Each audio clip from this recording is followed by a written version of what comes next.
Once G said that he wanted to carry out an experiment on the separation of personality from essence.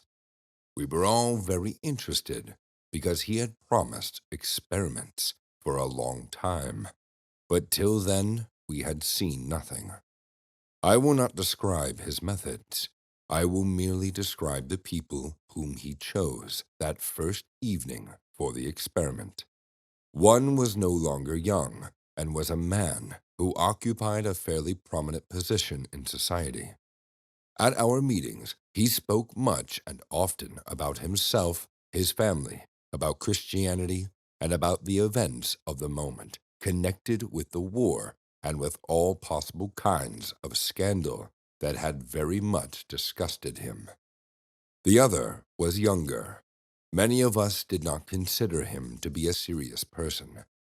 Very often he played what is called the fool, or, on the other hand, entered into endless formal arguments about some or other details of the system without any relation whatever to the whole. It was very difficult to understand him. He spoke in a confused and intricate manner, even of the most simple things, mixing up in a most impossible way different points of view and words belonging to different categories and levels. I pass over the beginning of the experiment. We were sitting in the big drawing room. The conversation went on as usual. "Now observe," G whispered to us. The older of the two, who was speaking heatedly about something, suddenly became silent in the middle of a sentence and seemed to sink into his chair, looking straight in front of him. At a sign from G, we continued to talk without looking at him. The younger one began to talk and then spoke himself. All of us looked at one another. His voice had become different. He told us some observations about himself in a clear, simple, and intelligible manner, without superfluous words, without extravagances, and without buffoonery. Then he became silent. He smoked a cigarette and was obviously thinking of something. The first one sat still without moving, as though shrunken into a ball.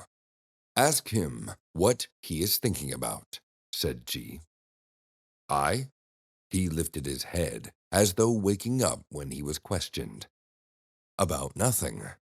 He smiled weakly, as though apologizing, or as though he were surprised at anyone asking him what he was thinking about. "Well, you were talking about the war just now," said one of us. "About what would happen if we made peace with the Germans. Do you still think as you did then?" "I don't know, really," he said in an uncertain voice. "Did I say that?" "Yes, certainly you just said that everyone was obliged to think about it, that no one had the right not to think about it, and that no one had the right to forget the war. Everyone ought to have a definite opinion, yes or no, for or against the war." He listened as though he did not grasp what the questioner was saying. "Yes?" he said. "How odd. I do not remember anything about it." "But aren't you interested in it?" "No, it doesn't interest me at all." "Are you not thinking of the consequences of all that is now taking place, or the results for Russia, for the whole of civilization?" He shook his head as though with regret. "I do not understand what you are talking about," he said.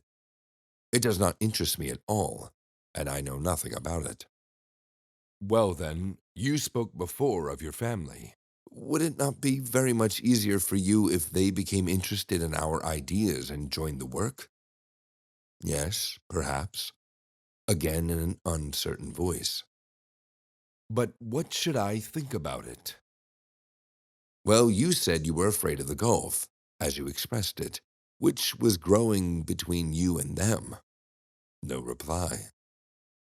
"But what do you think about it now?" "I am not thinking about it at all." "If you were asked what you would like, what would you say?"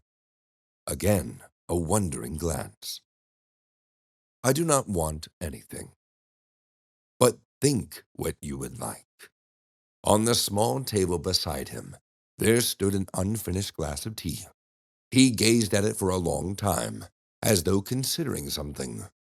He glanced around him twice, then again looked at the glass, and said in such a serious voice, and with such serious intonations, that we all looked at one another.